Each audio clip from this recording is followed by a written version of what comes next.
हरे कृष्णा, जय श्री हरि। ओम नमः शिवाय। प्रिय भक्तजनों, आज बृहस्पतिवार के दिन आप बृहस्पति देव की बड़ी ही दुर्लभ कथा सुनेंगे। इस कथा को सुनने से भक्तों की सभी मनोकामनाएं भगवान बृहस्पति देव की कृपा से पूर्ण हो जाती हैं। तो आइए बड़ी ही श्रद्धा और प्रसन्न चित्त मन से इस कथा को सुनते हैं। भारतवर्ष में एक प्रतापी और दानी राजा राज्य करता था। वह नित्य गरीबों और ब्राह्मणों की सहायता करता था। यह बात उसकी रानी को अच्छी नहीं लगती थी। वह न ही गरीबों को दान देती, न ही भगवान का पूजन करती थी और राजा को भी दान देने से मना किया करती थी। एक दिन राजा शिकार खेलने वन को गए हुए थे, तो रानी महल में अकेली थी। उसी समय बृहस्पति देव साधु वेश में राजा के महल में भिक्षा लेने के लिए गए और भिक्षा मांगी, तो रानी ने भिक्षा देने से इनकार कर दिया और कहा, हे साधु महाराज, मैं तो दान पुण्य से तंग आ गई हूँ। मेरा पति सारा धन लुटाते रहते हैं। मेरी इच्छा है कि हमारा धन नष्ट हो जाए, फिर न रहेगा बांस, न बजेगी बांसुरी। साधु ने कहा, देवी तुम तो बड़ी विचित्र हो। धन संतान तो सभी चाहते हैं, पुत्र और लक्ष्मी तो पापी के घर भी होने चाहिए। यदि तुम्हारे पास अधिक धन है तो भूखों को भोजन दो, प्यासों के लिए प्याऊ बनवाओ, मुसाफिरों के लिए धर्मशालाएं खुलवाओ। जो निर्धन अपनी कुंवारी कन्याओं का विवाह नहीं कर सकते, उनका विवाह करा दो। ऐसे और कई काम हैं जिनके करने से तुम्हारा यश लोक और परलोक में फैलेगा। परंतु रानी पर उपदेश का कोई प्रभाव नहीं पड़ा। वह बोली, महाराज आप मुझे कुछ न समझाएं, मैं ऐसा धन नहीं चाहती जो हर जगह बांटती फिरूं। साधु ने उत्तर दिया, यदि तुम्हारी ऐसी इच्छा है तो तथास्तु। तुम ऐसा करना कि बृहस्पतिवार को घर लीपकर पीली मिट्टी से अपना सिर धोकर स्नान करना, भट्टी चढ़ाकर कपड़े धोना। ऐसा करने से आपका सारा धन नष्ट हो जाएगा। इतना कहकर वह साधु महाराज वहाँ से आलोक हो गए और साधु के अनुसार कही बातों को पूरा करते हुए रानी को केवल 3 बृहस्पतिवार ही बीते थे कि उसकी समस्त धन संपत्ति नष्ट हो गई। भोजन के लिए राजा का परिवार तरसने लगा।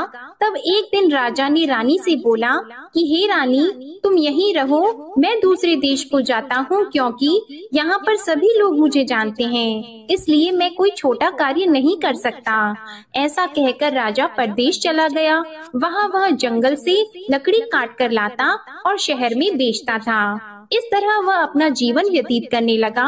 इधर राजा के परदेश जाते ही रानी और दासी दुखी रहने लगी। एक बार जब रानी और दासी को 7 दिन तक बिना भोजन के रहना पड़ा, तो रानी ने अपनी दासी से कहा, हे दासी, पास ही के नगर में मेरी बहन रहती है, वह बड़ी धनवान है। तू उसके पास जा और कुछ लेकर आ, ताकि थोड़ा बहुत गुजार बसर हो सके। रानी दासी की बहन के पास गई। उस दिन गुरुवार था और रानी की बहन उस समय बृहस्पतिवार व्रत की कथा सुन रही थी। दासी ने रानी की बहन को अपनी रानी का संदेश दिया, लेकिन रानी की बड़ी बहन ने कोई उत्तर नहीं दिया। जब दासी को रानी की बहन से कोई उत्तर नहीं मिला, तो वह बहुत दुखी हुई और उसे क्रोध भी आया। दासी ने वापस आकर रानी को सारी बात बता दी। सुनकर रानी ने अपने भाग्य को कोसा।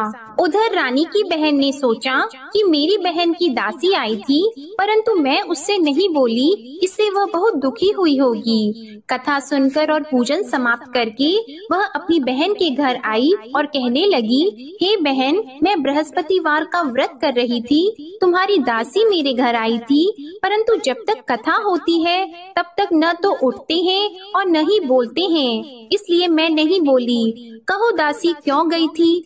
रानी बोली, बहन तुमसे क्या छिपाऊं, हमारे घर में खाने तक को अनाज नहीं था। ऐसा कहते कहते रानी की आंखें भर आई। उसने दासी समेत पिछले 7 दिनों से भूखे रहने तक की बात अपनी बहन को विस्तार पूर्वक सुना दी।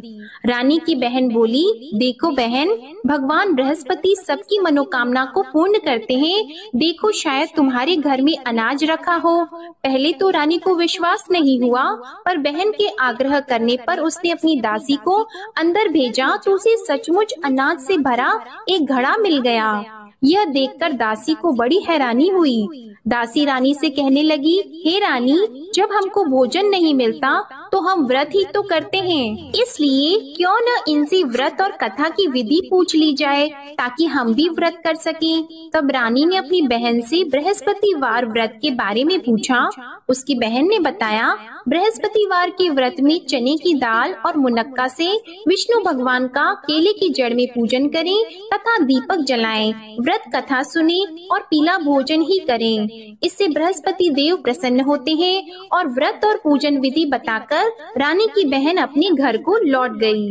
7 दिन के बाद जब गुरुवार आया तो रानी और दासी ने व्रत रखा। घुड़साल में जाकर चना और गुड़ लेकर आई, फिर उससे केले की जड़ तथा विष्णु भगवान का पूजन किया। अब पीला भोजन कहाँ से आए, इस बात को लेकर दोनों बहुत दुखी थी। क्योंकि उन्होंने व्रत रखा था, इसलिए बृहस्पति देव उनसे प्रसन्न थे।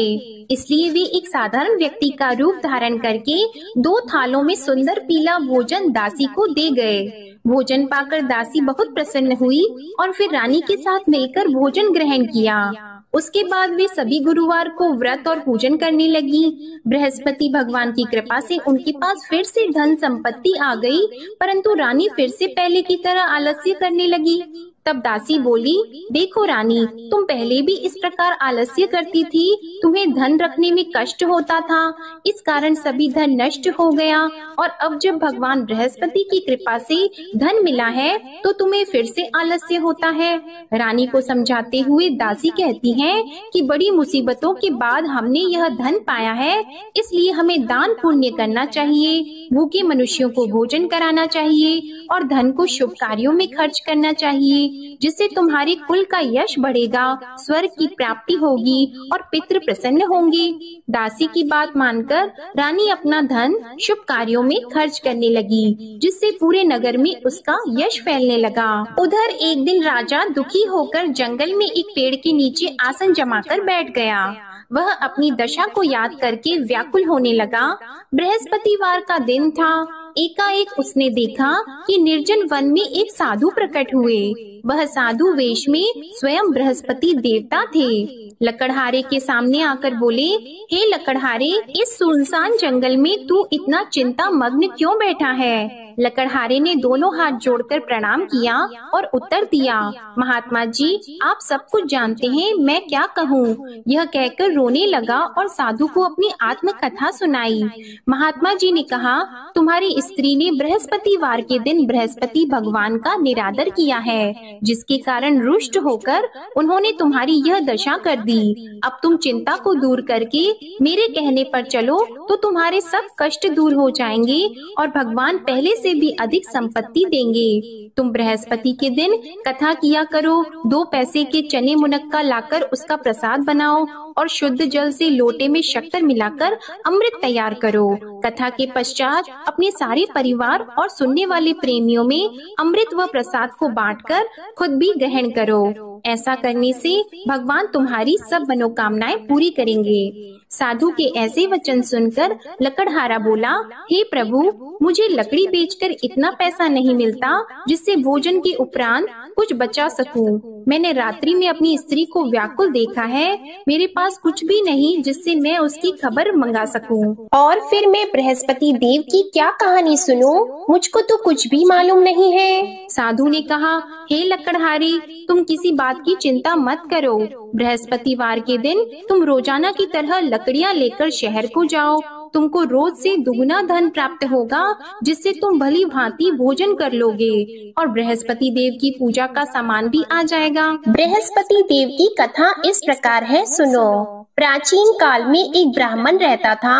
वह बहुत निर्धन था। उसकी कोई संतान नहीं थी। उसकी स्त्री बहुत मलिनता के साथ रहती थी। वह स्नान नहीं करती, किसी देवता का पूजन नहीं करती। इससे ब्राह्मण देवता बड़े दुखी थे। बेचारे बहुत कुछ कहते थे, किंतु उसका कुछ परिणाम नहीं निकला।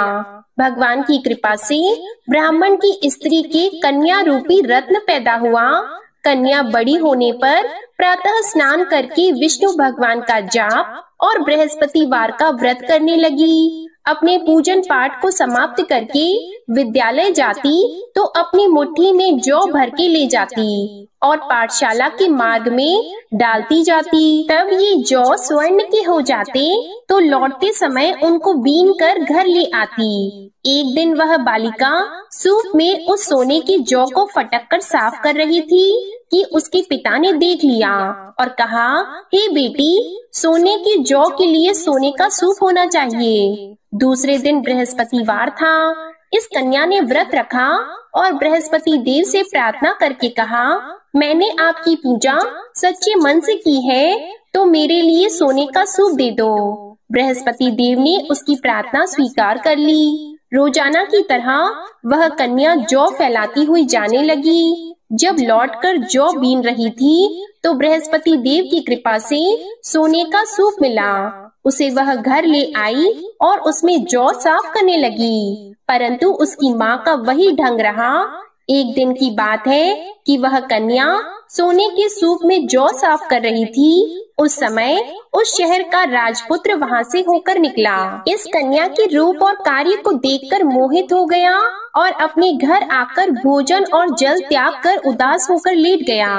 राजा को इस बात का पता लगा तो अपने प्रधानमंत्री के साथ उसके पास गए और बोले, हे बेटा, तुम्हें किस बात का कष्ट है? किसी ने तुम्हारा अपमान किया है अथवा और कोई कारण हो सो कहो, मैं वही कार्य करूँगा जिससे तुम्हें प्रसन्नता हो। अपने पिता की राजकुमार ने बातें सुनी तो वह बोला, मुझे आपकी कृपा से किसी बात का दुख नहीं है। किसी ने मेरा अपमान नहीं किया है, परंतु मैं उस लड़की से विवाह करना चाहता हूँ जो सोने के सूप में जौ साफ कर रही थी। यह सुनकर राजा आश्चर्य में पड़ गया और बोला, हे बेटा, इस तरह की कन्या का पता तुम ही लगाओ, मैं उसके साथ तेरा विवाह अवश्य ही करवा दूंगा।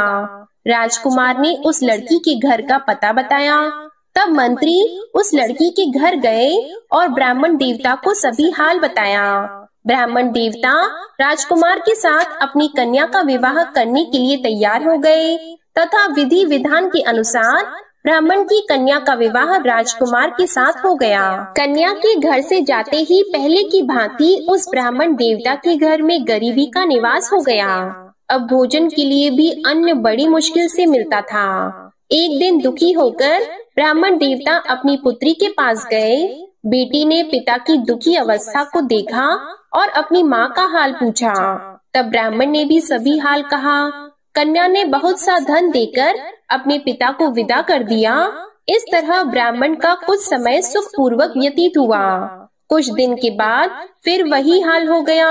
ब्राह्मण फिर अपनी कन्या के यहाँ गया और सारा हाल कहा तो लड़की बोली, हे पिताजी, आप माताजी को यहाँ ले आओ, मैं उन्हें विधि बता दूंगी जिससे उनकी गरीबी दूर हो जाए। वह ब्राह्मण देवता अपनी स्त्री को साथ लेकर पहुँचे तो अपनी माँ को समझाने लगी कि हे माँ, तुम प्रातः काल प्रथम स्नान आदि करके विष्णु भगवान का पूजन करो तो सब दरिद्रता दूर हो जाएगी। परंतु उसकी माँ ने एक भी बात नहीं मानी और प्रातः काल उठकर अपनी पुत्री के बच्चों की जूठन को खा लिया।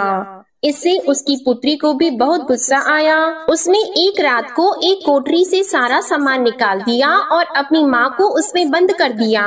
प्रातः उसमें से उसे निकाला तो स्नान आदि करा के पूजा पाठ करवाया तो उसकी माँ की बुद्धि ठीक हो गई। इसके बाद वह नियम से पूजा पाठ करती और प्रत्येक बृहस्पतिवार को व्रत रखने लगी। इस व्रत के प्रभाव से उसकी माता और पिता बहुत ही धनवान और पुत्रवान हो गए और बृहस्पति देवता के प्रभाव से इस लोक के सुख को भोगकर अंत में स्वर्ग को प्राप्त हुए।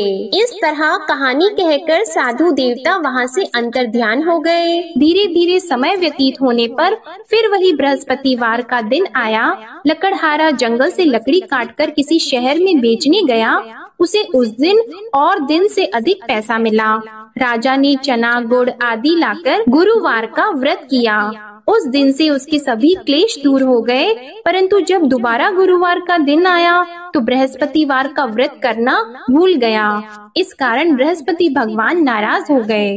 उस दिन उस नगर के राजा ने विशाल यज्ञ का आयोजन किया था तथा शहर में ये घोषणा करा दी कि कोई भी मनुष्य अपने घर में भोजन न बनवाए, न आग जलाए। समस्त जनता मेरे यहाँ भोजन करने आए। इस आज्ञा को जो न मानेगा उसे फांसी की सजा दी जाएगी। इस तरह की घोषणा संपूर्ण नगर में करवा दी गई। राजा की आज्ञा के अनुसार शहर के सभी लोग भोजन करने गए, लेकिन लकड़हारा कुछ देर से पहुंचा, इसलिए राजा उसको अपने साथ घर लेके गए और ले जाकर भोजन करा रहे थे तो रानी की दृष्टि उस खूंटी पर पड़ी जिस पर उसका हार लटका हुआ था।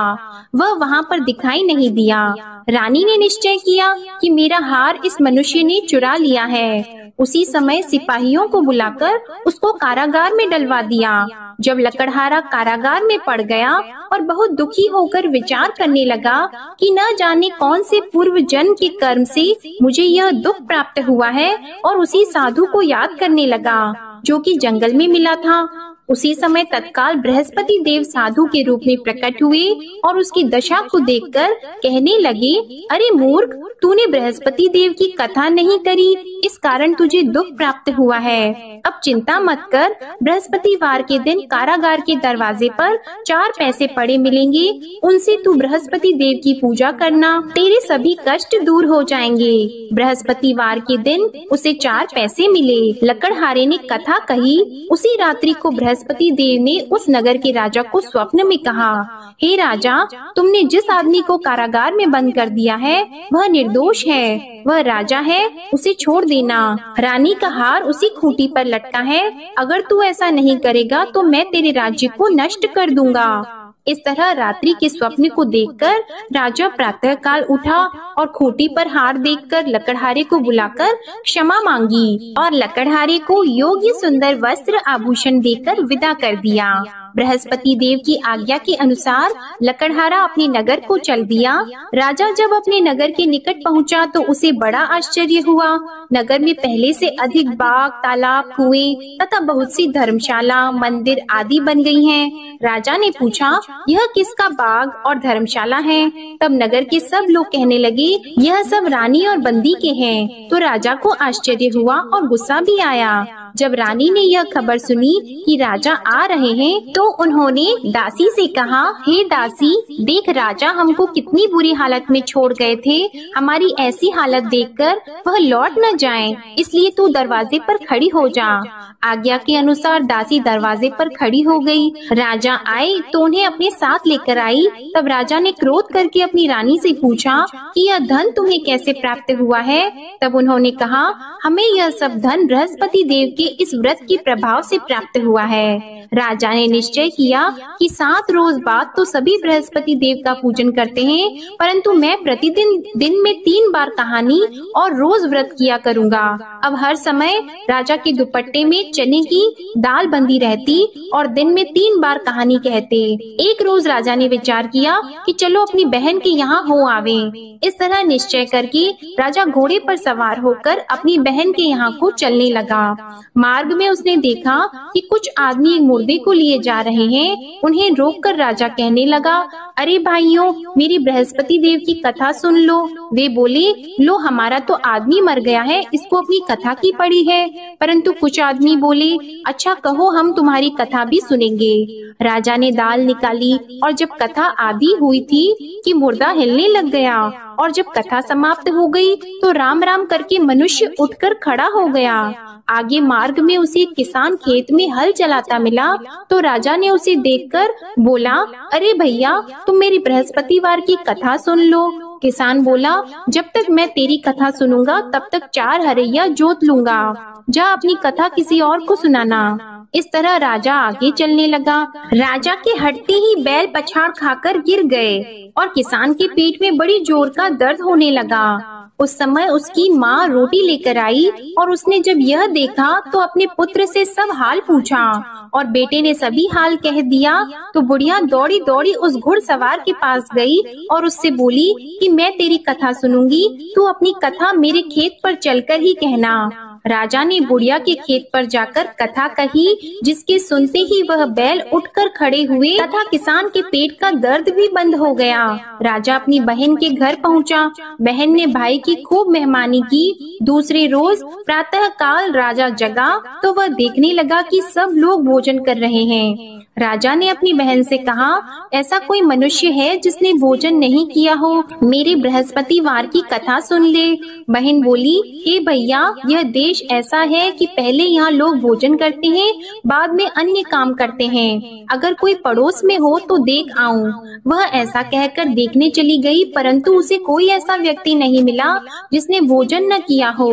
अतः वह एक कुम्हार के घर गई जिसका लड़का बीमार था। उसे मालूम हुआ कि उनके यहाँ 3 रोज से किसी ने भोजन नहीं किया है। रानी ने अपने भाई की कथा सुनने के लिए कुम्हार से कहा। वह तैयार हो गया। राजा ने जाकर बृहस्पतिवार की कथा कही, जिसको सुनकर उसका लड़का ठीक हो गया। अब तो राजा की प्रशंसा होने लगी। एक रोज राजा ने अपनी बहन से कहा कि हे बहन, हम अपने घर को जाएंगे, तुम भी तैयार हो जाओ।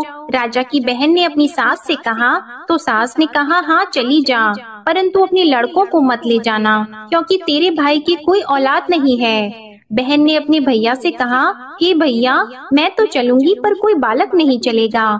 तो राजा बोला, जब कोई बालक नहीं चलेगा तब तुम ही क्या करोगी? बड़े दुखी मन से राजा अपने नगर को लौट आया।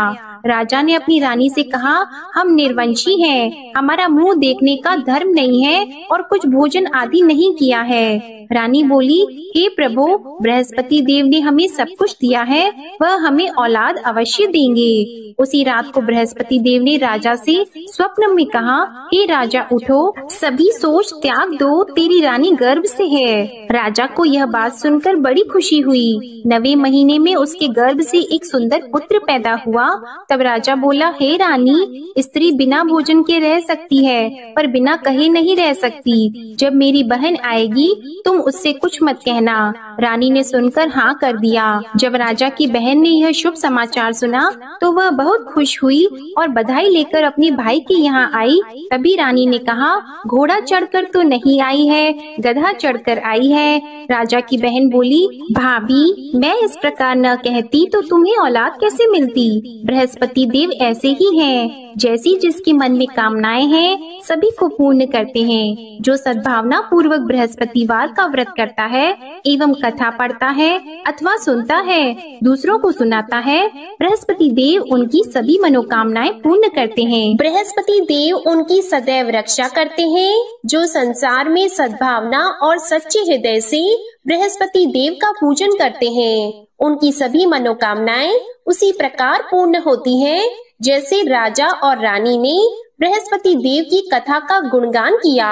उनकी सभी इच्छाएं बृहस्पति देव ने पूर्ण की। मनुष्य को हृदय से उनका मनन करते हुए जयकारा करना चाहिए। तो प्रेम से बोलिए, बृहस्पति देव की जय, विष्णु भगवान की जय, समस्त देवी देवताओं की जय। अब आप भगवान बृहस्पति देव की आरती श्रवण कीजिए। ओम जय बृहस्पति देवा, ओम जय बृहस्पति देवा, छिन्न छिन्न भोग लगाओ, कदली फल मेवा।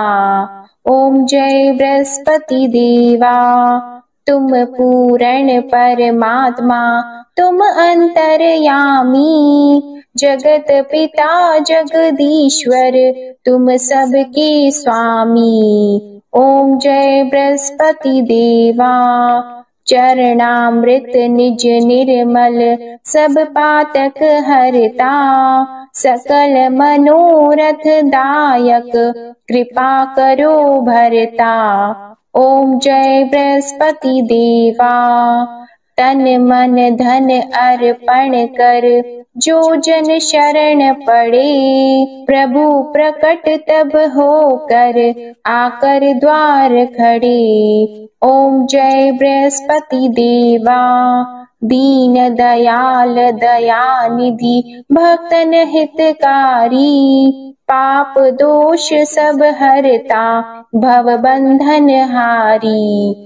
ओम जय बृहस्पति देवा सकल मनोरथ दायक सब संशय तारो विषय विकार मिटाओ संतन सुखकारी। ओम जय बृहस्पति देवा जो कोई आरती तेरी प्रेम सहित गावे ज्येष्ठानंद बंद सो निश्चय ही पावे। ओम जय बृहस्पति देवा ओम जय बृहस्पति देवा।